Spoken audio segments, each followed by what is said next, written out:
Bismillahirrahmanirrahim. Assalamualaikum warahmatullahi taala wabarakatuh. Alhamdulillahirabbil alamin wa bihi nasta'in. Wassalatu wassalamu ala asyrafil anbiya'i wal mursalin wa ala alihi wa sahbihi ajma'in. Apa kabar anak-anak yang dirahmati oleh Allah Subhanahu wa taala? Moga semuanya sehat. Dah lama kita tidak bersiaran dan hari ini Abah kembali bersama dengan anak-anak dalam rancangan Mari Belajar Pendidikan Islam bersama dengan Ustaz Abah. Okey, anak-anak sekalian, bila Abah perhatikan calon-calon SPM terutamanya, mereka gagal ataupun kurang faham tentang istilah-istilah di dalam pendidikan Islam. Bermaksud mereka tak faham tentang tarikh, pengertian ataupun maksud. So hari ini Abah mengambil inisiatif untuk berkongsi dengan anak-anak untuk kita kongsikan ataupun kita ceritakan tentang mempelajari ataupun kenali istilah bahagian akidah, dan Abah fokuskan untuk tingkatan 4 dahulu. Okey anak-anak sekalian, bila kita faham istilah, insya-Allah kita akan lebih faham tajuk yang kita bincangkan. Okey anak-anak boleh tengok dekat skrin yang Abah paparkan dekat sini ya. Tak keluar lah. Okey, keluar. Okey. So anak-anak, okey, kita tengok dekat sini istilah-istilah yang ada dekat sini ya. Yang pertama sekali iaitu murtad ataupun riddah. Ya, apa itu murtad atau riddah? Itu orang yang keluar daripada agama Islam. Seperti salah satunya ialah dia bercakap ataupun dia mengatakan dia nak keluar Islam, ataupun dia melalui perbuatannya pergi ke gereja, menyembah gereja dan sebagainya. Okey, itu orang yang telah murtad. Dan begitu juga dengan hatinya tidak percaya lagi pada agama Islam. Itu juga dipanggil murtad. Dan yang kedua iaitu munafik. Yang munafik, selalu kita kata ni perangai munafik, ataupun dalam bahasa Arabnya dipanggil nifaq. Kadang-kadang soalan tukar ya. Munafik kepada nifaq, iaitu orang yang menzahirkan keislaman tetapi hakikatnya kufur kepada Allah Subhanahu wa taala. Dalam bahasa modennya kita panggil apa? Hipokrit ya. Okey, kemudian musyrik ataupun musyrikin iaitu mereka yang menyekutukan Allah dari segi perbuatan, perkataan dan juga i'tiqad ya, kepercayaan. Ahli maksiat ataupun asi iaitu orang yang melanggar perintah agama tetapi tidak ingkar. Apa maksud langgar tak ingkar ni? Dia tak sembahyang, dia tak solat dan dia tak puasa, tapi dia tidak ingkar. Dia tak kata aku tak mau ni merugikan masa, dia ingkar, itu tolak. Itu boleh bawakan kafir. Tetapi ini ialah orang yang melakukan perbuatan maksiat, maka itu dipanggil ahli asi. Yang kelima hidayah. Kau ni memang moga-moga Allah bagi hidayah. Apa maksud hidayah anak-anak? Iaitu petunjuk, anugerah Allah Subhanahu wa taala pada seorang supaya kembali kepada jalan yang diredai oleh Allah Subhanahu wa taala. Boleh faham sekarang ni anak-anak? Insya-Allah. Kita teruskan kepada seterusnya iaitu syirik. Selalu orang kata syirik ialah menyekutukan Allah Subhanahu wa taala dengan sesuatu ya, pada zat, sifat dan juga perbuatan. Dia kata Allah ni macam ni, dia samakan Allah ya, menyekutukan ataupun mendua, mentiga, empat, lima, 10, 11 ya, menduakan atau lebih ya. Jadi syirik ni terbahagi pada dua, iaitu jali dan juga khafi. Iaitu apa itu syirik jali? Menyekutukan Allah dengan makhluk secara terang-terangan ya. Khafi ni tersembunyi, tak nampak ya. Dengan tidak meletakkan Allah sebagai sesuatu yang mutlak dalam niat terutama dalam ibadat. Contohnya apa? Riya. Dia sembahyang sebab riya, bukan sebab Allah nak tunjuk dekat orang. Atau ujub, rasa bangga diri, ataupun takabur, cakap besar aku seorang aja sembahyang, orang tak sembahyang kan? Okey, kita tengok dekat sini pula anak-anak, kufur. Apa itu kufur? Iaitu tidak percaya kepada Allah Subhanahu wa taala dan menolak ajaran yang dibawa oleh Rasulullah sallallahu alaihi wasallam, ataupun kafir ya. Kufur ini ada kufur akidah, itu tak percaya dan salah satu daripada rukun iman, ataupun tidak mempercayai Al-Quran dan hadis. Okey, khususnya anak-anak, kita tengok lagi kufur ni banyak anak-anak. Kufur syariat, ditolak hukum-hukum Allah. Kufur akhlak, mengamalkan larangan yang berhubung dengan akhlak ya. Contohnya Islam suruh pakai tutup aurat, dia tak nak tutup aurat, dia kufur akhlak. Kufur hakikat itu kufur menafikan rukun iman. Rukun iman ada berapa anak-anak? Ada 6 ya. Jadi tolak salah satu, aku percaya malaikat tapi aku tak percaya kepada Nabi, maka dia telah menjadi kufur secara hakikat. Kufur nikmat pula, ingat ya anak-anak, bila masuk bab kufur nikmat, itu berkaitan dengan nikmat yang diberikan Allah Subhanahu wa taala. Seperti dia mengingkari Allah sebagai pemberi nikmat kepada manusia dan juga makhluk ciptaan. Contoh dia kaya, Allah bagi dia nikmat kaya, dia tak nak keluarkan zakat. Dan dia katakan juga bahawa aku kaya ni sebab aku usaha, bukan sebab aku berdoa. Maka itu adalah kufur nikmat. Yang seterusnya anak-anak riddah. Apa itu riddah? Murtad, iaitu berpaling keluar daripada ajaran Islam. Okey, seterusnya khurafat. Kan? Ni khurafat tu ya. Cuba tengok cerita khurafat tak? Khurafat. Cerita Yusuf Aslam tu kan. Okey, kalau kita tengok cerita khurafat itu sebenarnya adalah kepercayaan atau perbuatan karut yang bertentangan dengan konsep akidah dan syariat Islam. Ianya hanya dianggap berhubung kait dengan Islam. Sebenarnya tak ada ya. Anak-anak makna dia kait dengan Islam dan tak ada.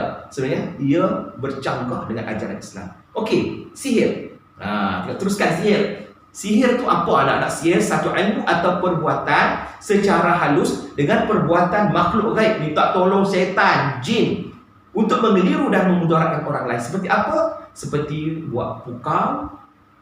Ya, apa lagi dia buat? Ya, macam-macam lah guna-guna istilah perkara-perkara yang membantu jin dan syaitan ini, ya, santau, itu adalah perbuatan sihir. Yang seterusnya ialah nifaq.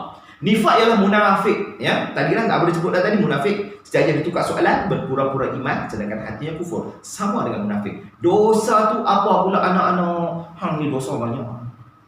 Apa tu dosa? Dosa tak boleh. Okey, dosa ialah balasan buruk Allah Subhanahu wa taala kerana tidak patuh kepada perintah Allah Subhanahu wa taala. Ya. Golongan asi apa dah sebut dah tadi, iaitu golongan yang melakukan maksiat, ya. Okey, manakala dosa terbahagi pada dua, dosa besar dan juga dosa kecil. Dosa besar, kesalahan dikenakan hukuman tertentu di dunia dan diberi amaran oleh Allah Subhanahu wa taala dengan azab yang keras di akhirat. Kita tengok lagi contoh-contoh dosa besar, ya. Kemudian dosa kecil apa pula anak-anak? Okey, dosa kecil lah kesalahan. Dia buat salah juga tapi tidak dikenakan amaran azab yang keras di akhirat atau peruntukan hukuman tertentu di dunia. Kalau dosa besar tadi, contoh kalau dia mencuri, hukumannya ialah potong tangan. Dosa kecil contohnya ialah melihat aurat perempuan lalu, kan? Dia tengok kan, dia mengorak perempuan tu. Hukumnya dosa besar atau dosa kecil? Dosa kecil. Tetapi sekiranya dikumpul menjadi dosa besar. Tetapi tak ada hukuman. Sekiranya dia tengok aurat wanita tu, hukuman kau potong mata, cocok atau tak ada. Itu maksudnya dosa kecil. Bukan bermaksud boleh buat. Dosa tetap dosa. Okey anak-anak, apa maksud menipu, ya? Menipu pun ada kat sini ni. Menipu ni tajuk tingkatan 4, ya. Menipu iaitu melakukan sesuatu untuk mendapatkan faedah dengan merugikan orang lain. Itu menipu. Menipu ni boleh berlaku melalui perkataan dan juga perbuatan. Berbanding dengan berbohong bawah dia. Berbohong ni bercakap dia, tak bercakap benar atau menipulah, atau memasukkan maklumat, ya. Fakta yang menyusahkan orang lain, ya. Okey, menipu, berbohong ni lebih kepada perkataan, menipu boleh juga kepada perkataan dan juga perbuatan. Mencuri, mengambil hak orang lain secara sembunyi tanpa izin. Merompak, ambil hak orang lain secara kekerasan. Beza tak kan? Riba pula iaitu faedah atau pertambahan bayaran dalam urusan pinjaman, hutang piutang atau pertukaran antara emas, perak, mata wang dan makanan yang sejenis. Contohnya apa? Tukar beras dengan beras. Tak boleh anak-anak. Riba ada dua jenis. Anak-anak boleh tengok dekat sini. Al-Fadli dan juga An-Nasi'ah. Apa dia? Apa Al-Fadli? Pertambahan yang diperoleh melalui pertukaran barang yang sama seperti yang disebutkan tadi ataupun melalui pinjaman. An-Nasi'ah ni apa dia? Pertambahan diperoleh kerana menangguhkan tempoh bayar. Contoh, hang nak hutang duit ke ustaz kan? Boleh. Hang hutang RM10, hang bayar esok RM11. Kalau hang tak bayar esok juga, lusa RM12. Itu dipanggil riba an-nasi'ah, ya. Riba kerana pertambahan penangguhan bayaran. Okey anak-anak, sikit lagi anak-anak kita teruskan. Ada beberapa istilah, ya. Anak yatim. Apa itu anak yatim? Tajuk bab makan harta anak yatim ada dosa besar dalam bab akidah juga, ya. Anak yang kematian bapa dan belum mencapai umur balik. Kalau dah tua bangka, dah umur 70, pak dia mati, dia kata ni dah malah tua bangka, berapa tua dah kan. Jadi sebab apa? Cik hati kata dia, kami ni anak yatim. Pasal apa? Kan pakcik kan dah balik dah. Pak kami nama yatim. Tu tak apalah, memang anak yatim betul lah. Sebab pak dia nama yatim kan. Ini kita kata anak yang kematian bapa yang belum balik, ya. Harta anak yatim, harta diperoleh oleh anak yatim melalui pusaka, wasiat dan juga hadiah orang bagi. Maka makan harta anak yatim hukumnya haram. Jihad, lari pada medan perang, kan? Sebab itu apa lari medan perang macam mana? Peperangan jihad. Bila berlaku peperangan di antara orang Islam dengan orang kafir untuk mempertahankan kesucian agama kita, maka kita lari pada medan perang dan kita mati ketika itu. Kita mati kata mati kerana kita meninggalkan agama kita. Okey, yang seterusnya mengumpat. Bukan buat ketupat. Mengumpat ni apa dia? Menceritakan keburukan orang lain semasa ketiadaannya, serta boleh menimbulkan kemarahan dan melukai hatinya apabila dilakukan di hadapannya. Itu maksud tidak ustaz. Betul ustaz. Memang ustaz atas belakang dia ustaz ada kudik. Betul lah betul. Betul tu dipanggil mengumpat. Kalau tak mengumpat itu dipanggil fitnah kalau tak betul.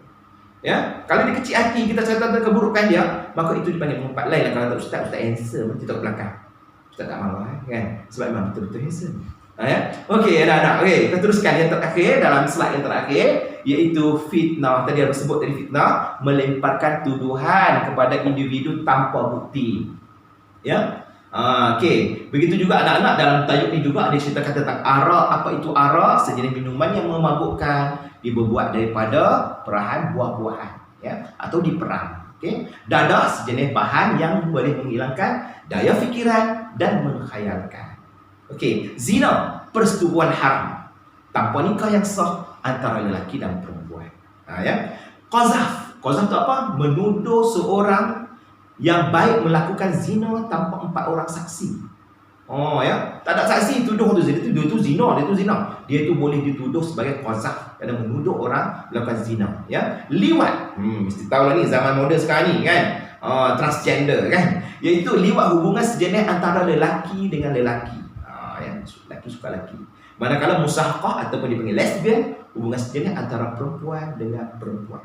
Ya, membunuh diri iaitu melakukan perbuatan yang boleh memisahkan roh dan jasad sendiri dan mengambil hak Allah Subhanahu Wa Taala. Dan tajuk terakhir iaitu dan keempat tuntutan taubat. Apa maksud taubat? Berhenti daripada melakukan maksiat, menyesal atas kesilapan yang telah dilakukan dan berazam tidak mengulangi kembali dan terus mendekatkan diri kepada Allah Subhanahu Wa Taala. So anak-anak, boleh faham tak setakat ni?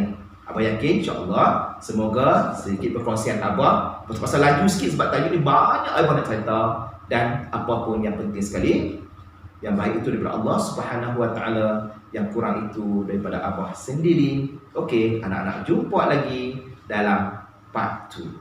Bye.